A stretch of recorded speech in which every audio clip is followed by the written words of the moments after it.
Welcome to Dying to Tell You, the Caring Perspective. I often say that the patients that we care for are our greatest teachers. And so we started this little spin-off to invite people who care for patients to tell stories about patients that they've cared for and what they've learned from them. And today we have with us Kenzi.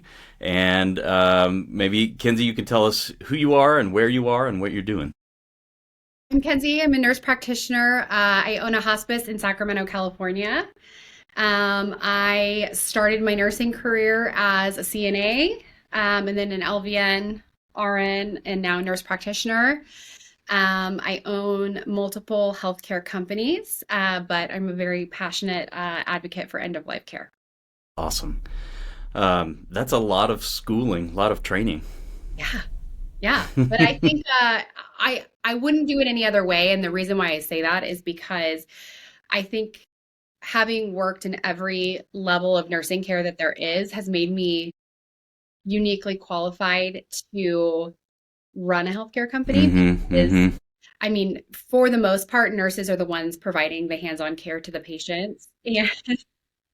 Uh, and so I know what that looks like at every Yeah, level of nursing care. And yeah. so I think it helps me take the absolute best care of my patients.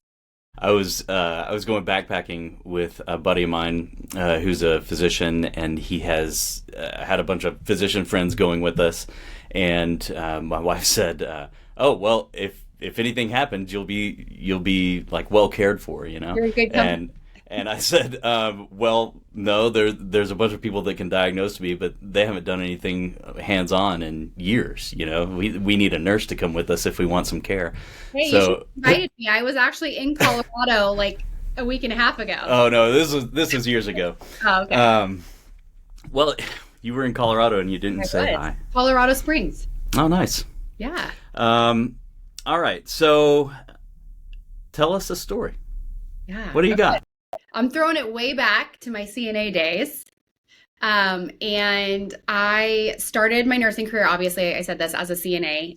And my first job in healthcare was working as a CNA in a skilled nursing facility. And I had this resident that I cared for, and probably for a year, I would say. And the entire time that I knew her, she's like 5 foot nothing, 75 pounds, very feisty, nonverbal. And I remember always enjoying caring for her because I just, anybody who's feisty just like speaks to my soul. Oh, really? Yeah, you can feel it. And so she was just incredibly feisty, and she'd always try to pinch people or strike out at them. And I love that. I love a spicy woman. So, um, so many of the caregivers would dread taking care of this woman because, she would strike out at times, and she would try to pinch people. And I always enjoyed it so much. And, to me, like, it was her way of communicating. She couldn't speak, right? So that was her way of communicating with us. Um, so I took care of her, like I said, for about a year.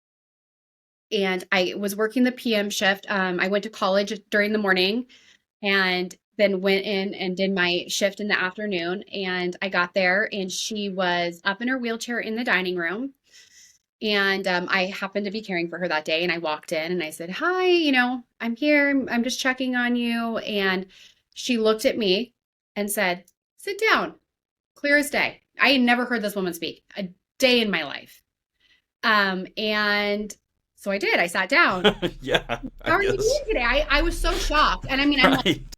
19 years old. Like I had no clue. I was just like, I didn't know what to say. So I asked her, I said, "How are you?" And she said, "I'm really good." She said, "I just wanted to tell you that I want to say thank you. You've always taken such good care of me." And my jaw is on the floor at this point. Like, I've never heard this woman speak a day in her life, and now we're having a full-on conversation. And I just remember sitting there and just like, "Okay, God, I see you." Mm. Uh, like, it was an incredible moment for me. And so we had a conversation, a 5-minute conversation, and then she said, "I'm tired," and I took her back to bed. And she passed 2 days later. And it was the first time that I ever saw that period of lucidity Mm. prior to somebody transitioning towards death. And it was one of the more extreme times that I've seen it. Yeah, really. But I'll never forget it. Yeah. Never forget it. And it is such a constant reminder to me that although, maybe somebody can't communicate verbally, hearing is one of the last senses to go. How we speak to people, even if they cannot communicate back with us in a way that we traditionally think, is incredibly important. We talk about it all the time in the ICU, right? With our sedated, vented patients, we talk about having conversations with them. We don't talk about that in the same way with our dementia patients, but we should. Yeah. We should. Yeah. Would you talk a little bit? I don't know that we've ever really talked about on the podcast the terminal lucidity, or kind of the end of life rally, or whatever you want to call it. Would you talk a little bit about that and your experience with it? Yeah, absolutely. It's actually one of my, and I feel like this is kind of a strange thing to say, but it's one of my favorite parts about hospice, because so many times you get to see, um, in those periods of lucidity, you get to see who that person was prior to them becoming ill to the point of being on hospice or talking about death and dying. Um, so a lot of times as people approach end of life, they have, like you said, they rally, they get this burst of energy. And it may look like, this is the first time they've gotten out of bed in 6 months, or it may look like they eat a full meal or have a full conversation. It is different for each person, but it's something that we see pretty frequently. Not every person has this rally before they pass. And it can be really tough on families. And the reason why it's tough on families is because they see grandma up in a wheelchair. She ate a full meal. She was really happy. We had a great conversation. And so, hey, grandma's getting better. You guys are doing such a great job taking Right. grandma's getting better. Right. And having to educate families about that rally process and that burst of energy at end of life it can be so beautiful for the families, because they do get those last moments to really connect and share with their loved ones. But it can also be very distressing because, as a layperson, you're looking at this person who looks like they're thriving. They have energy, they're bright, they're smiling, they're speaking, they're eating. That little bit of hope that the person is getting better really shines through in those moments. And it can be a very distressing, beautiful, but distressing time for families. Sure. Yeah. It can be really beautiful when people have had this long illness. They see the person declining, and then they have that rally, that, like you said, that one last time where they can have some time with the person as they were prior to being sick. If they're expecting it and understand what's happening, it can be really beautiful. And like you said, I mean, I've seen it so many times where people will have their loved one on hospice care. They rally and they're like, "Oh no, did we put them on hospice and they're not even dying? They're fine. Look at them," and or that kind of hope that, oh, maybe we were wrong. Maybe they are going to get better. Maybe they are going to pull through this. And so yeah, if there's that swing of hope or confusion about what's happening, or worry that we've done something bad for our loved one, it could be very distressing. And I've seen lots of people in my time in the hospital come back to the ER, after, so, they have that rally, and then they disenroll from hospice thinking they're better now, great. And then they come back to the ER and they are, not great. Yeah. And you said something that I want to touch on, because it is something that I hear every single day as a hospice practitioner. You said families think they did something bad for their loved one. And it is such a misconception that any type of hospice care is bad. Although it is not curative treatment, it is very aggressive medical care. And right. I think that as a society, we have that that misconception. You hear the word hospice, it has a negative connotation. When you say the word hospice to somebody, 99.9% of the time, they say, oh, so you think my loved one is dying, or you're just going to give them morphine and, bring in the chaplain and pull the curtain. And it is one of my greatest passions is educating on the hospice benefit and how it can be incredibly beneficial to patients and families. And that early pre-bereavement education and support can be really beneficial when patients get to that point where they have that rally and families kind of like, oh my gosh, we're getting better. Yeah, let's go to the ER. We need fluids, labs, Right. we need pressers, we need all the things. And having those early conversations and educating families on what to expect and what the death and dying process looks like can stop those transitions in care from hospice back to the hospital. Absolutely. And a lot of that education can't happen if, maybe not can't, but often doesn't happen if they get into hospice very late. I know it's really complicated and it's emotional, and a lot of emotions are driving decisions at that time for a lot of people. And early hospice is so good for people. I know it's been a long time. There's that study a long time ago about people who get hospice early living longer. I think it was maybe a lung cancer, breast cancer study. But a lot of times, people think that getting more treatment is the thing that's going to extend their life. And sometimes it does. And sometimes it doesn't. Sometimes it can make life shorter, and sometimes it can make life miserable. And of course, everybody has the right to do whatever they want to do. But I think the more that we educate people about what hospice is, I think it's really important for people to know that it is aggressive medical care, maybe more aggressive than some of the other medical care that they're getting, because it's so intense, and people are checking in on them so often. And if it's inpatient hospice, they're there 24 hours a day. I mean, it's a lot of care. It's just with a different focus and with a different goal in mind. Yeah. We get so upset in the hospital when people say we're withdrawing care, or but we're not withdrawing care. We're continuing to care a lot, and we're just changing the care. That's right. Yeah. That's right. We live in an aging population. The greatest segment of the population in the United States is 65 and older. And we don't do a good job of educating on palliative care and hospice. The amount of conversations that I have with providers that aren't well educated on hospice and palliative care, and also have that misconception that you have to be actively dying to be on hospice. That's right. It is a conversation I have on a daily basis. And one of the things that I do and my company does, I feel like really well, is we do a lot of community outreach, and not just with, patients and families. We started doing social media because we want especially the younger generation, the people that are making decisions for their older loved ones, for their older family members. We want to remove some of that stigma. We want to educate that hospice, and this is a hill I will die on. Hospice is about living. It is not about dying.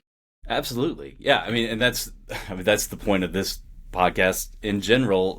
When we interview patients, the point is they have an illness that they will likely die with, and they have a lot of life left. Yeah. and how you want to spend that? Yeah. That's right. Oh, yes. I love that. And it's something that I'm so passionate about. We have a patient actually that came on to our service recently, a few months ago, and he is a very staunch COPD advocate. And he, since coming on to hospice service, is now able to leave his home. He's going to the grocery store. I mean, granted, he's not ambulatory, he's using a scooter, but he's on Facebook. He's like taking videos of himself. He's making TikToks, and he's telling people like, I have not felt better since I've been on hospice. Like hospice has given me my life back. Yeah. Well, I mean, when you're living with an illness that makes you uncomfortable, COPD obviously does, and then you have a service then that is only focused on making you comfortable and helping you to live your life as well as you possibly can. Yeah, your life is going to get a lot better, right? Yeah. But and I love that you're bringing the patient perspective because I think that that's something that we're really lacking. Like people can hear me and see me talk about this as a young, healthy person, but it hits differently. And I think people buy into it more when they see somebody who's actually living with the illness. Yeah, About how totally. hospice and palliative care has made a huge benefit in their life. Yeah, totally. I mean, yeah, I mean, nobody wants to hear me talk about hospice or the end of life. I'm not even. I mean, I hope I'm not close, maybe, but I hope I'm not even close. But yeah, when the source is the real deal, people really pay attention, and these people who can say it in their own words say it so much better than any of us ever could. Yeah, They're living it. Speaks Yeah. a lot louder. Yeah, you should send your new COPD patient my way. I actually, as we were talking, I was thinking about him, and I was like, you know what? He needs to talk to Cody, and he would love it. It would be great. I don't think we've had anybody with lung disease on, but that's a really particularly tricky one It is. because breathing is so important, and it can cause so much distress, and I think people have a hesitancy to move towards comfort care or hospice care or palliative care because it creates so much anxiety when you can't breathe, and I think they feel like I have to do everything possible so that I can breathe, and I think they don't realize how comfort meds can help with all of that. So Exactly. And yeah, something that I feel like we do incredibly well, and I think that there's a lot of providers that do this really well, is I think there's also a misconception that when you come on hospice, we're just slashing all your medications. right. You get Yeah, morphine, Tylenol, hycosamine, like you're getting the basics and you're not getting anything else. And that is not the case. If, like you said, hospice and palliative care is about people living their lives as comfortably and to the best of their ability. And if taking a baby aspirin gives you peace of mind and makes you feel good, who am I to say you can't take your baby aspirin? You know what I mean? Or yeah, your blood pressure medication or whatever it may be. It may be a placebo effect. It may mentally make you feel better, but that goes to me, that is medicine in and of itself. As yeah, long as of it's not, course, going to harm you. Who am I to say you can't take your baby aspirin? By all, totally. yeah. Yeah. Well, I want to go back to your lady, Yeah. the lady. I mean, obviously, it made a big impact because it's how many years ago was that? 12, 13 years ago, Yeah, probably. long time ago. Yeah. What is it? I mean, I know you said that what I think I heard you saying was the lesson being, no matter what state we find somebody in, talking to them, the way that we treat them is important because they are sensing that. What else do you carry? Maybe because it was your first one, or maybe because it was such a stark, wake up and rally. But what about that makes you remember it? I think probably because, like you said, it was my first time seeing it, and it was such a stark transition from how her normal baseline was. Hmm. But I mean, I can still see this woman's face in my mind when we were having this conversation. It is burned into my mind. And she was so grateful and she was so thankful. And it's the human experience, right? Like Hmm. that connection that you get with people. And as caregivers, as nurses, as healthcare professionals, it can be a very thankless job. It can be a job that sometimes you leave work and you feel a little bit emotionally or physically beaten up at the end of the day. And so those moments where you get true connection with someone, to me, are like the most beautiful moments. It Yeah. renews Yeah. my sense of why I do this, because I think most of us get into this because we want to help. We want that human connection. It's just such a beautiful thing. Yeah. It's few and far between, but when you get it, it just fuels your soul. Yeah. Yeah. Yeah.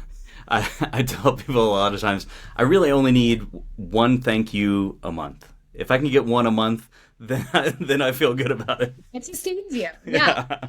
Because we see some really tough stuff on a day-to-day basis. You know, the business of healthcare can feel very impersonal. I think those moments where you really, really, truly meet somebody on a soul level are so sustaining. Yeah. So Yeah. sustaining. I don't know. They just feed my soul, especially too, to me, I'm a geriatric nurse practitioner. I love geriatrics. And they're kind of a forgotten population. And so, especially in a skilled nursing facility, those people don't get visitors. They don't get love and attention No, and of human course. touch. And that moment to me was like just made me want to continue to work in geriatrics because I love caring for our older population. And nobody loved on her that day. Nobody loved on her the day before. And so if I'm the only person that showed up and took my gloves off and put my hands on her skin and talked to her and showed her that she's human and that there are people that truly care about her, like how special is that? Yeah. Yeah. One of the things that was going through my mind as you were telling that story, and I mean, you probably don't want to toot your own horn too much. Those people are the ones that need it most, and by those people, I mean the people, the spicy ladies, as Yeah, you said. spicy lady. Yeah, but I mean, we all have encountered people who are labeled difficult or non-compliant or spicy, whatever it may be, and they get avoided, right? I mean, it's so easy to go into the room with the patient who is so cool, so fun, so interactive. It's so easy to go into those rooms. Everybody loves that patient. Yeah, Yeah. yeah, and that's one of the things that I talk to the residents that I work with a lot about is knowing our biases. It's in the ICU where I worked a lot. It's so easy to go into the room with the for me, it's sibling love. Like if there's a group of siblings there taking care of their family and they're like loving each other and supporting each other. I want to get in there. I want to be part of that. I got to watch myself because I get hooked in and I do more than I should. It's so easy to go into those rooms and it's so easy to avoid going into the room with the asshole. The guy that is just a turd or somebody that's mean or is disregarding what the healthcare system is saying or what doctors are saying. It's so easy to disregard those patients and to avoid and give disproportionate care to people. And we need people like you who love getting in and doing work with people, and especially the people who, I mean, she didn't have any choice about this. It's not like, I mean, maybe she was spicy in her whole life. Maybe she was, but most likely she was just, she just had dementia and that's the way it went. And, I've seen it a ton too, where people are like, I'm so sorry. My dad is not like this. He's just, I don't know why he's yelling and screaming and pinching nurses. This is not who he is. We need people who are going to care for those people too, and maybe more so Yeah. than the people who are nice. So Yeah. When families apologize for their loved one's behavior when they have dementia, I'm always like, please do not. Dementia is not a linear disease. It doesn't make sense. And it's a essentially a personality disorder at certain points, where, you may have been the sweetest, loving, kindest human and you get dementia and something in your biology changes, right? And now you're angry and hitting and pinching and, striking out at nursing staff. This person is not of sound mind making these decisions. Please do not feel like you have to apologize to me for that. This is hard enough as it is. Let's give each other and the patient some grace. It's okay. Yeah, we're going to figure it out. Right. I had a patient actually pretty recently, a few months ago, and this is somebody who I had taken care of off and on over the years. And he was young and non-compliant, had some addiction issues, was unhoused most of the time that I knew him, diabetic. Every time I saw him, he had a little bit less of his legs. And yeah, when he was at his best, he was that patient that you spoke about. Lively, kind, funny, the one that all the nurses wanted to be around because he had such a wonderful personality. And at his worst, when he was doing drugs, he peed all over me one time, and it was very unkind cool. and very unloving. And yeah, not one of his best moments and not one of mine. And I also do a little bit of palliative care, and I was at a skilled nursing facility and I was rounding and doing some palliative care visits, and I get a phone call from a number I didn't recognize. And it was a person who worked at an assisted living facility that got my number and said, "Hey, your old patient is here and he's refusing dialysis. He's refused dialysis for a week and a half. And we're concerned that he's going to die. And we were hoping you could come talk to him. He's 2 hours away from me at this point." And I said, "Okay. This is a little bit of an emergency. You haven't been to dialysis in a week and a half. I don't know how much time you have left before we make some treatment decisions." Right. So I get in my car and I drive down south and I get there and I walk in and he looks at me and he says, "Who called you?" He's angry. Yeah. And I said, "Hey, I'm here to check on you. I'm worried." And he proceeded to yell at me for about an hour and a half and tell me he doesn't want my help. We were able to talk about, are you done? Are you done with dialysis? I mean, this man was 51 years old, 52 years old. He's young. Yeah. He said, "I don't want to do this anymore. I don't want to live like this." And I said, "Okay. What do you want? What do you want your last few weeks to look like?" And he said, "Well, I don't want to look at you." I just kept trying. See ya. Yeah, no, I kept trying. And finally I was like, you know what? He was listening to me, but he needed some time to marinate. And so I said, "Here's my card. Has my cell phone number on it. You need me, you call me, and I will come." But, he was at an assisted living facility. They were not equipped to handle him transitioning towards death. Yeah. He needed placement. But at this point he's of sound mind and there's nothing that I or anyone else could do at that point. And so I left and I sat in my car and I was like, I feel like I failed. This is not the right outcome. Mm-hmm. And it was one of those moments where, as a nurse, as a hospice provider, I felt like I knew what was best for him, and he was not here for my treatment plan. Mm-hmm.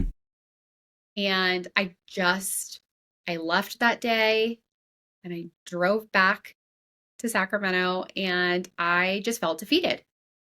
I felt like I failed him. Like I did not have the tools, the words, the resources to help him. And he needed it. And a few hours later, he called me. Actually, he didn't call me. He had been using drugs at the point that I had seen him and was not, although he was not of sound mind, although he was, So he called a skilled nursing facility where he knew I used to work. Mm. And because he was not, thinking straight. And the skilled nursing facility called me and said, hey, this patient's looking for you. He said he wants help. And so I called him back and I said, hey, I heard you're trying to get a hold of me. He said, yeah. He said, I want you to help me get placed. I want to go on hospice. I said, let's do it. I made a phone call. My mom is a nursing home administrator. Okay. I called her and I said, I need a bed. It's going to be short. That's handy. And she said, okay, let's do it. And my mom actually has also taken care of this patient. He had been in her facility. And so she said, okay, let's do it. I called transport. I said, I need a favor. I need you to drive 2 hours to the south and I need you to go pick this patient up. And I called my after hours nurse and I said, I need you to be at the skilled nursing facility at 7 p.m. and I need you to do this admission. And I called in every favor that I had and we admitted him 2 hours later. And he had a beautiful, peaceful death. And he had people who have cared for him over the years that came and visited him and saw him before he passed. And what I had originally thought felt like me not being able to do a good enough job for him, what had felt like a failure, turned out to be a really beautiful death for him. Mm. And left all of us feeling like, okay, our community came together, our team came together, and we made it work. Yeah. Yeah. That's a great story. What it makes me think is, I mean, you planted this seed and then, within hours the tree grew, right? And you got to see what happened from it. But I just think, like, so many times, I hope, this is what I hope. I don't know if it's true or not, but I hope that something that I've said to a patient who, is difficult or is having a difficult time and not being excellent to healthcare workers or not making decisions that seem to be in their best interests. I hope that something I've said or something I've done plants that seed that then later on is, grows, comes to fruition. Because, it is very possible that, you left feeling like you failed. And who knows, the reality could be that something you said in those few minutes that you were in there, really, he remembers later on and, something good happens for him later on because of something you said. It just so happens this time that you got to see the fruits of your work. Happen very frequently. Right. It doesn't happen very frequently, but I hope and I believe, I choose to believe that nothing that we do or say, if it's kind and well-intentioned, is without benefit, right? So, if you left that day and you had treated him kindly and you'd given him some good advice and you'd shown him, some compassion, you didn't fail, right? And I hope that, especially young folks who are getting into healthcare, it can be, especially these days, just so thankless. The things you're doing are making an impact, and if you're doing them with kindness, they're making an impact in that way, with kindness. And just because you don't see the payoff doesn't mean that it wasn't worth the effort. And, we can't always be focused on the outcome or seeing the outcome. Doing the work and doing it well and doing it with kindness and compassion is the reward. That is the outcome. And, whatever happens to the patient, I mean, obviously it's important to us, but doing the work is the only thing that we can control. I can't control what that patient does or says or thinks, but if I go in and do my best and am kind and compassionate, that means I've been successful. Perspective. Yeah, I mean, it's so hard, especially, I mean, I just talk about residents all the time. I love them so much, but the residents are, in the ICU, and these families are just having such a hard time, and they want to just see the end result be as good as it possibly can be. And then they rotate out of the ICU, or they're off shift, or whatever, and they don't get to experience the end result. And I just want them to know and understand that the work itself is the result that you get, and take pleasure in that. Take heart in the fact that your kindness and compassion is the result. That's what you. Well, we have to, right? Because like you said, so many times we plant that seed, and especially in the hospital, where you may only see that patient for 12 hours and you never see them again. That's right. In outpatient, it's a little different. A lot of times we get to follow our patients for a lot longer, but you have to, like you said, take heart in being kind, compassionate, doing the right thing, because if you don't, you're going to lose your fire for working in healthcare. Yeah. So you have to find a way to sustain yourself and know that you're doing the absolute best that you can. Yeah. It's hard to do, but I think when people figure out that the work itself is the reward, they can have a long career in a really difficult field. But it's hard. It's hard. It is hard, and I couldn't agree more. I wake up every single day and feel so blessed to get to do this. It's so good. It's such good work. It really is. I mean, so where else do you get to make such a difference on a daily basis? Yeah, and get peed on. I mean, I wish that was the only time I got peed on. That was just the most recent time. I've never been peed on. I got sprayed by C. diff one time, but that will happen too.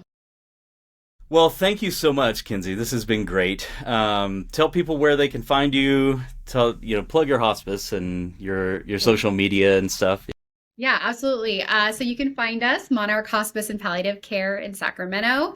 You can find us on Facebook, Monarch Hospice and Palliative Care Sacramento.